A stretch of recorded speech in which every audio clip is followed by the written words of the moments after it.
T'écoutes Think with Farah, épisode 150, et aujourd'hui, je vais te partager 8 signes évidents que tu limites ton accès à l'abondance. On va parler relation à l'argent, on va parler leadership, on va parler connexion à son soi supérieur. Je te dis bonne écoute. T'es entrepreneur, t'as de l'ambition, mais t'as du mal à dépasser tes peurs et tes croyances limitantes, t'es au bon endroit. T'as envie de vivre une vie d'abondance, te libérer du regard des autres, assumer ta volonté de gagner de l'argent et incarner pleinement ta puissance. Et clairement, t'en peux plus du syndrome de l'imposteur, d'un mauvais rapport à l'argent ou de la peur de l'échec. T'es prête à gérer ton business comme un vrai business et pas comme un side project. T'es prête à ce que l'argent coule à flot dans ta vie. Moi, c'est Farah de Think with Farah, mentor, formatrice business et coach holistique. Chaque lundi, j'anime le podcast Think with Farah, notre rendez-vous pour que je t'aide à révéler ton plein potentiel, pulvériser tes croyances limitantes et bâtir un business vraiment prospère. Ma spécificité, c'est mon approche holistique. Je crois profondément que ton business ne pourra pas se développer sans toi. Ici, je t'accorde l'importance que tu mérites. On parle stratégie business, loi de l'attraction, bien-être, santé mentale, marketing, mindset. Tout ça au même endroit. Ah, et puis si t'es neuroatypique, c'est un espace inclusif pour toi. Je suis diagnostiquée TDAH, HPI et hypersensible. Neuroatypique ou pas, si t'es un être sensible et spirituel, je te comprends et je peux t'aider comme personne.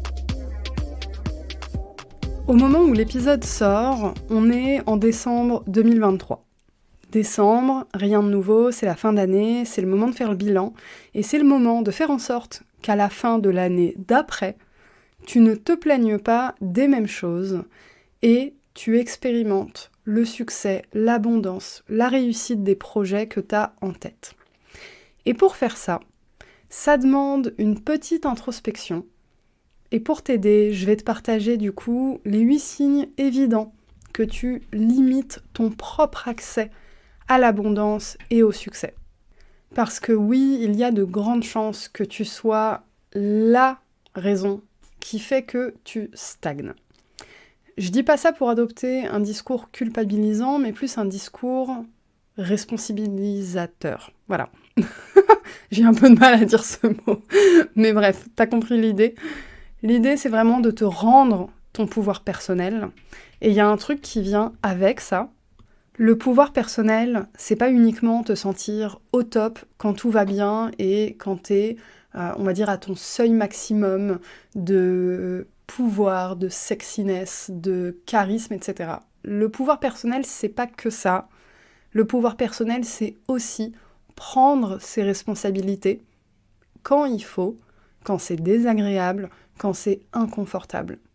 Et ma mission, c'est te rendre ton pouvoir personnel en entier, de telle sorte à ce que tu puisses incarner le ou la leader qui est en toi, passer à l'action et atteindre tes objectifs. Et tu peux pas faire ça si tu regardes pas les choses en face. Et regarder les choses en face, c'est te dire, ok, il y a des facteurs externes qui m'influencent, qui influencent ma vie, etc. Mais parmi tout ça, j'ai un pouvoir de prise de décision, j'ai un pouvoir d'introspection et j'ai un pouvoir de changement, j'ai un pouvoir de transformation. Ce pouvoir, il me demande à un moment de faire face à mes parts d'ombre, de faire face à certaines choses qui peuvent me faire ressentir de la culpabilité, de la honte, de la déception, etc. Mais j'ai confiance en mon pouvoir personnel pour traverser ces émotions désagréables et changer ce qu'il y a au fond de ça. Aller derrière cette émotion et transformer complètement ma vie pour ne plus avoir à ressentir ça en fait.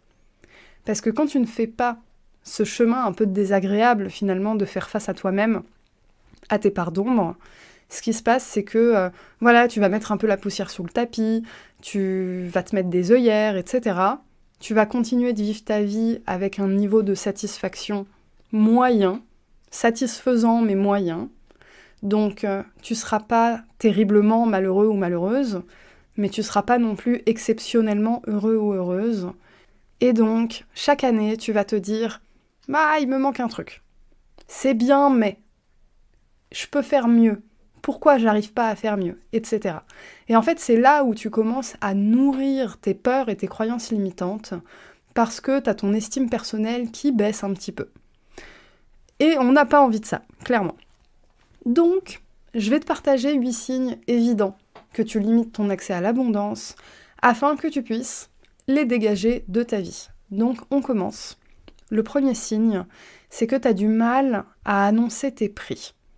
Au moment où tu dois annoncer tes prix, ça te fait ressentir un truc hyper inconfortable, comme si le prix n'était pas justifié, ou comme si tu t'apprêtais à demander quelque chose d'énorme à quelqu'un qui n'a pas les moyens de te payer.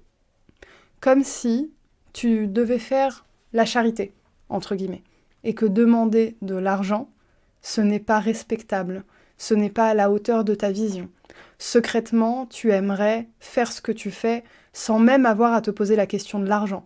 T'aimerais pouvoir faire ça gratuitement sans recevoir d'argent. Si tu ressens ça, je vais te poser une question, mais la réponse elle est un peu évidente. Comment tu peux manifester de l'abondance dans ta vie, vivre une vie d'abondance, connaître le succès financièrement, etc. si l'énergie même de l'argent, tu la rejettes avant même d'en avoir gagné. Parce que c'est ça en fait qui se passe quand tu as du mal à annoncer tes prix, c'est que tu mets une énergie de blocage, de résistance face au fait de recevoir de l'argent. Dans ce cas de figure, peut-être que tu arrives à en dépenser, probablement même que toi, en tant que client ou cliente, tu as énormément de reconnaissance pour les personnes qui t'offrent des produits ou des services, et donc tu les payes avec plaisir, mais il y a un truc qui court-circuite à un moment qui fait que quand toi, tu es dans la position inverse, c'est-à-dire au moment où des gens vont te payer, eh ben, ça coince. Ça coince, ça bloque, et ça te fait ressentir un truc hyper désagréable. Et du coup, probablement que ça te fait faire autre chose, donc c'est le deuxième signe, c'est que tu procrastines beaucoup. Et tu procrastines absolument tout. Tu vas pas procrastiner uniquement une tâche que t'aimes pas. Tu vas procrastiner toutes les tâches qui représentent ton évolution, ton succès, ta professionnalisation. Ça peut être procrastiner ta création de contenu, procrastiner ta compta, ton administratif, réorganiser tes dossiers, etc., etc. Tout ce que tu dois faire qui montre que t'es chef d'entreprise, t'es entrepreneur. Si t'as tendance à procrastiner tout ça, c'est que secrètement, t'es peut-être pas à l'aise avec l'idée de recevoir de l'argent et d'avoir un business prospère. Parce que avoir un business prospère, c'est pas juste avoir des relations exceptionnelles avec tes clients et faire ton métier que tu kiffes. Parce que si tu veux juste faire le métier que tu kiffes, c'est pas entrepreneur que tu dois être, c'est salarié. Parce que une personne salariée, elle se concentre sur son métier et c'est tout. L'entrepreneur va se concentrer sur son métier et les responsabilités qui vont avec le fait de pouvoir exercer son métier de façon libre et selon ses conditions. Donc, je te donne une piste de réflexion, là, cadeau. Un moyen de réactiver ce feu intérieur qui fait que tu vas moins procrastiner, c'est de te reconnecter à ta vision, à ton pourquoi tu es devenu entrepreneur. C'est pas ton métier tu peux le faire en tant que salarié. Il y a autre chose. Troisième signe qui montre que tu limites ton accès à l'abondance, c'est que consulter ton solde bancaire est source d'angoisse. Soit tu le consultes tout le temps en angoissant à mort, soit tu ne le consultes juste jamais. Dans les deux cas, c'est une source de stress parce que tu vois l'argent bouger, tu vois de l'argent sortir, tu vois de l'argent rentrer, t'anticipes toutes les factures que tu vas devoir payer, t'anticipes peut-être le paiement de certaines dettes, etc., etc. Et t'es dans une énergie de manque incroyable. Alors, ce point-là, il est particulièrement challengeant à travailler au niveau énergétique quand, objectivement, tu manques d'argent, quand, objectivement, t'as des dettes, t'es à découvert, etc. Néanmoins, il y a une vraie différence dans le travail sur le rapport à l'argent entre ton travail émotionnel et ta réalité.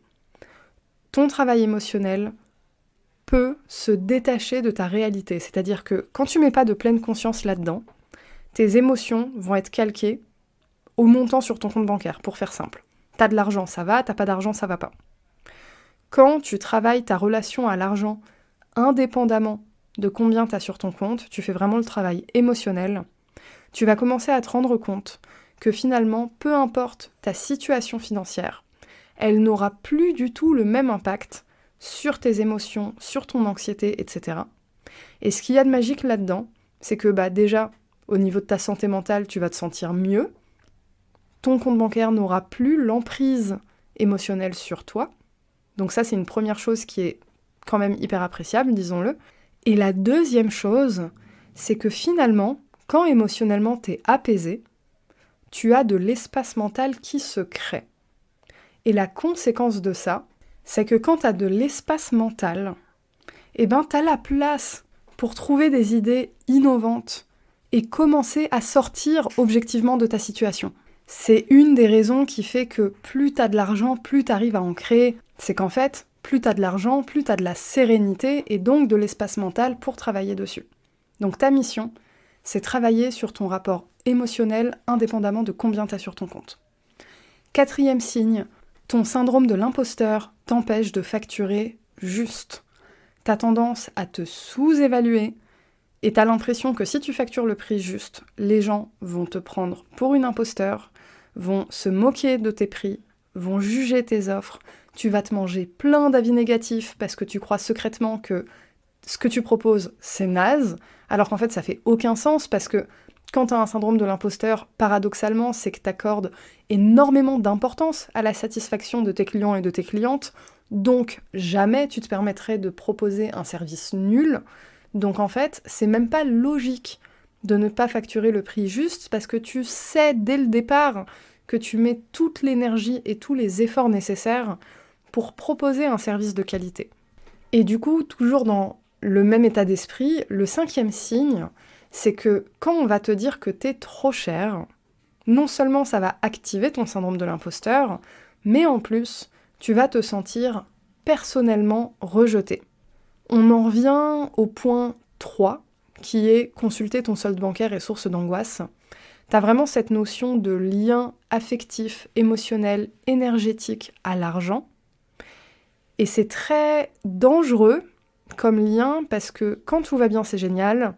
Et quand d'un coup, on va te dire quelque chose de négatif ou tu vas voir quelque chose de négatif, ton estime personnelle va radicalement chuter et tu vas tout remettre en question alors qu'il n'y a pas de raison. Quand on te dit que c'est trop cher, peut-être que ton marketing n'est pas assez percutant.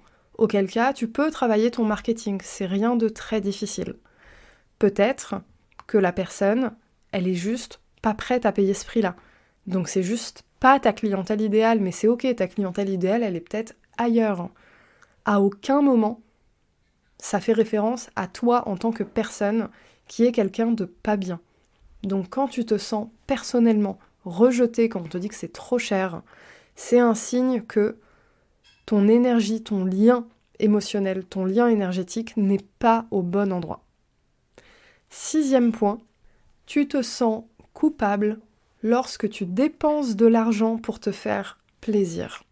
C'est un peu comme si tu avais tellement peur que l'argent te file entre les doigts, que toute dépense qui n'est pas considérée comme vitale, t'associes ça à de la culpabilité. Parce que, à tes yeux, prendre soin de toi, faire quelque chose qui te fait plaisir, ça n'a pas de valeur. Donc, sous-entendu que, à tes yeux, tu n'as pas tellement de valeur. Et c'est pas quelque chose que tu as envie de nourrir, c'est pas une croyance, une pensée que tu as envie d'entretenir quand tu es au stade où vraiment, tu es à ton compte, tu es chef de ta propre vie et tu es prêt ou prête à manifester l'abondance. Je te dis pas de prendre ça comme le joker de « allez, je vais tout flamber et me faire plaisir et c'est tout ». Je te dis ça pour que, quand tu te fais plaisir, t'aies confiance en ta capacité à gérer tes comptes et donc que c'est budgétisé. Même si c'est légèrement en dehors d'un budget, on s'en fout en fait. C'est ok de te faire plaisir. Et t'as pas besoin d'être ultra rigide là-dessus. Si t'es ultra rigide là-dessus, et qu'en même temps t'es ultra rigide sur tout le reste, et que gérer ton budget d'une main de maître, ça t'apporte vraiment ce sentiment de pouvoir, de contrôle et d'abondance, c'est ok. Mais si t'es ultra dur sur ton budget pour te faire plaisir, et que sur tout le reste, tu contrôles rien, tu fais pas gaffe, etc., là, je tire la sonnette d'alarme pour toi. Le 7e signe, c'est que tu crois que gagner ta vie, c'est un objectif immense. C'est le goal ultime en tant qu'entrepreneur. Alors qu'en fait, gagner ta vie en tant qu'entrepreneur, c'est le b.a.-ba. C'est la base. C'est censé être une évidence. Le truc genre, check. Même si c'est quelque chose qui peut prendre du temps, on est d'accord, tu vas pas gagner ta vie en tant qu'entrepreneur dès ta première semaine d'entrepreneuriat. Mais c'est censé être quelque chose de normal, c'est la base. Tu gères pas un business pour ne pas avoir de thunes. Donc, tu peux accepter qu'atteindre ce niveau-là est un process qui peut prendre un peu de temps, c'est vrai, et en même temps considérer que c'est la base. C'est-à-dire que, oui, ok, ça peut prendre du temps, mais en fait, ça va prendre du temps naturellement, c'est pas un truc de ouf. Donc, si tu crois que gagner ta vie, c'est vraiment un objectif immense, le message que t'envoies à l'univers, c'est quoi ? C'est le jour où je gagne 2-3 000 euros par mois, j'ai accompli ma vie. Et alors, si je gagne 4-5 000 par mois, truc de ouf.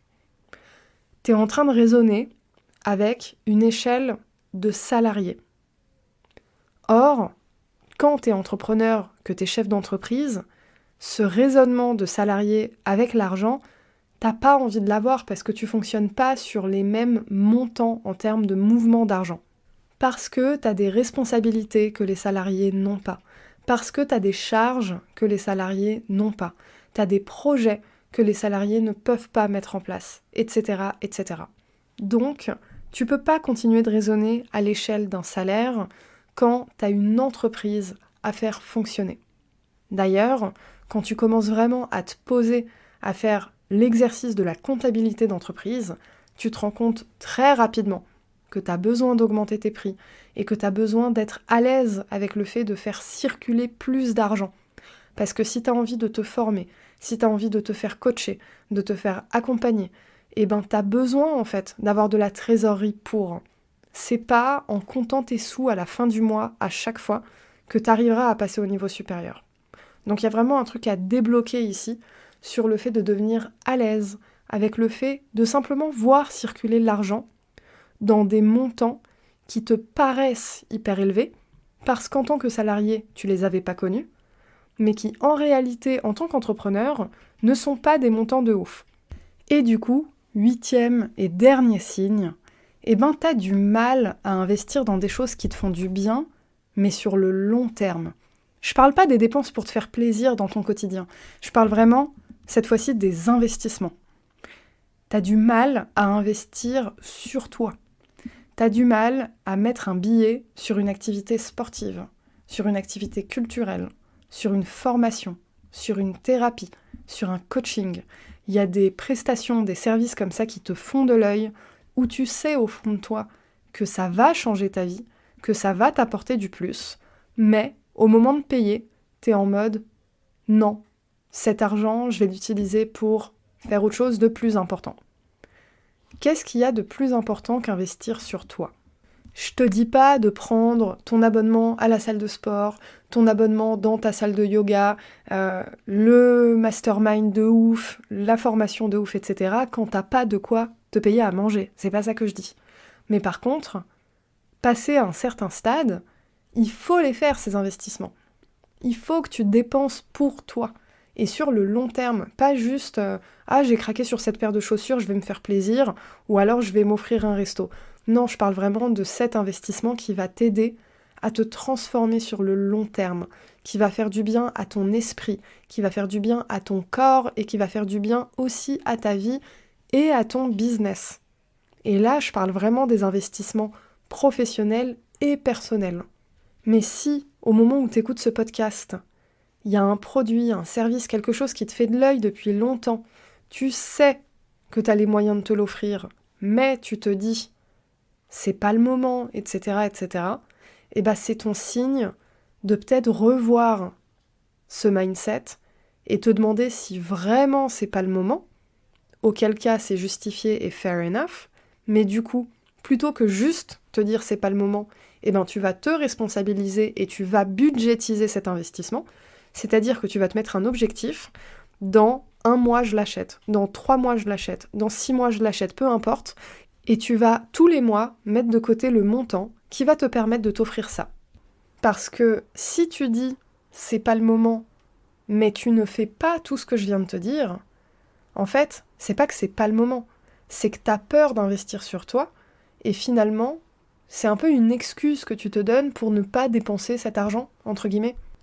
Quand t'as identifié quelque chose, que tu sais que t'en as besoin, que t'en as profondément envie, que tu sais que ça va te faire du bien, eh ben tu le budgétises. Si tu ne le budgétises pas, c'est qu'au fond, c'est pas assez important. Et comme là, on parle de quelque chose pour ton bien-être, pour ton évolution, pour ton business, que ce soit au niveau pro, au niveau perso, quand tu décales ça et que tu ne le budgétises pas, eh ben c'est qu'au fond, finalement, tu te mets toi-même cette barrière qui t'empêche d'accéder au niveau supérieur. Le succès, ça se planifie. L'abondance, ça se planifie. Et tout ça, ça part d'une décision. Si tout ce que je t'ai dit là, ça a résonné avec toi, ça a secoué, si t'as envie de ne plus avoir à vivre tous ces moments désagréables, de culpabilité, de malaise, etc., je t'invite vraiment à participer au Reborn Challenge qui a lieu en live ce 15, 16, 17 décembre. Si jamais t'écoutes l'épisode de podcast après ces dates-là, sache que t'auras accès au challenge. Ce sera juste la version replay, mais le replay va rester accessible. Le thème du Reborn Challenge, c'est vraiment la renaissance. Imagine que t'es une chenille qui s'apprête à devenir un papillon. Et bien pour ça, t'as besoin de passer par l'étape chrysalide, et ce qui se passe à l'intérieur d'une chrysalide, c'est pas tout beau tout rose. On parle d'autodestruction.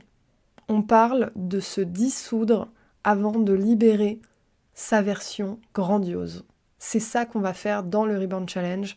L'idée, c'est vraiment de pulvériser tout ce qui fait qu'aujourd'hui, tu te places entre toi et ton succès et libérer ton leadership à l'aide d'un travail profond sur ta vision. Quelle est ta vision en tant qu'entrepreneur? Qu'est-ce qui te fait vibrer?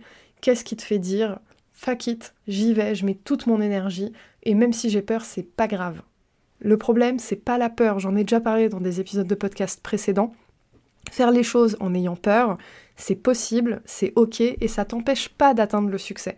C'est pas sur la peur qu'il faut travailler directement, c'est sur tout ce qu'on va voir dans le Reborn Challenge qui va t'aider à reprendre ton pouvoir personnel et à faire face aux choses inconfortables, à agir même si t'as peur, et juste à dire « Ouais, ok, j'ai des croyances limitantes, mais tu sais quoi, elles vont pas m'empêcher d'aller chercher mes rêves, c'est pas grave, c'est comme une émotion, ça passe, ça me traverse, mais ça n'a pas d'impact sur moi. » Donc, si t'as envie d'entamer les 12 prochains mois avec une énergie de ouf, avec une énergie de leader, et vraiment te dire « J'ai le pouvoir sur ma vie et je vais arrêter de me plaindre des mêmes choses », c'est ton signe que c'est maintenant qu'il faut travailler dessus.